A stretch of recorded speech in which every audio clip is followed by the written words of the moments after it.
bowl practice has been, and how have you worked through what's transpired the past couple of weeks and with the current staff and what could be the future?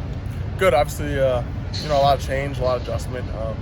Different guys, moving on or going to, the NFL draft, which wish them all the best. And so we're working through that a little bit, but it's been good. Coach Figgle's done a great job of, kind of trying to get to know us, and I think the current staff's doing a great job of continuing to coach us and put their energy and effort towards us. So. Can you talk about that? Obviously, transition for the whole program right now. You guys are recruiting kind of with the new staff and then working with the previous staff on the field. Is it awkward or tough for you guys as players at all going through that? No, I feel like we've been through a lot of situations in the season that's kind of prepared us for that, where, there's some uncomfortable situations or some situations where there's a lot of change. So I think it's just dealing with, a similar thing, just in a different kind of sense. And I think that, the guys are prepared for it, and we've been treating it like a business and treating it, approaching it the right way. So I like our approach so far. I just think we got to keep building towards the bowl game. I know the bowl game is your focus right now, but some of the new guys are bringing in specifically on offense in terms of coaches and the new offense that's going to be implemented. Kind of excited to get into it a little bit?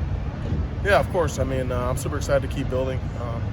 But at the same time, like even, talking to them, they'll bring up the importance of, approaching this bowl game, winning this game. Like obviously that's the biggest thing. And, once that's done, then we can kind of get focused on that in the off season. But I think that, if you're not, making the main thing, which is, win the bowl game, and, you're missing an opportunity to play football for a great university. And I think you can never take that for granted. I don't know how often you work with the backup quarterbacks, but what's that been like, kind of getting that acclimating with Miles and Chase so far? Yeah, I mean, I've definitely worked with Chase a lot more than the two younger guys, but just getting more comfortable with all of them. I think it's huge. I think these next practices are really big for us to get on the same page, just little things. They're all really talented players, so I'm sure that we'll be able to figure it out. So we got to keep working through it and just keep taking steps forward next week when we kind of really dive into game prep. Chip, I don't know how close you are with Marcus Allen. Can you describe what that was like? He says he's leaving, commits to Minnesota, then comes back here.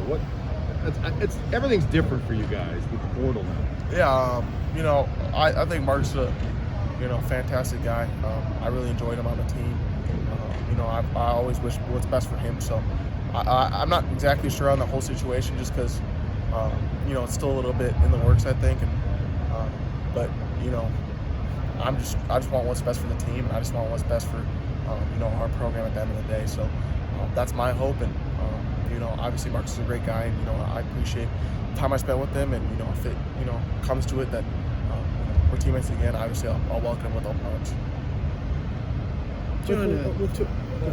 John Torchio mentioned that Chris Brooks has been standing out. What stood out to you about him? I mean, if you just look at Chris Brooks' physical stature, big, strong guy, runs well, but he's got all the traits that you look for in a teammate. He's a good teammate, really nice kid. You can tell his parents raised him right, and he approaches practice and works hard every day. So that kid keeps building year in, year out, like he has been approaching practice, like he has been really good. With the conversations with, I know Braylon confirmed he's coming back. Did you have any conversations with him in terms of just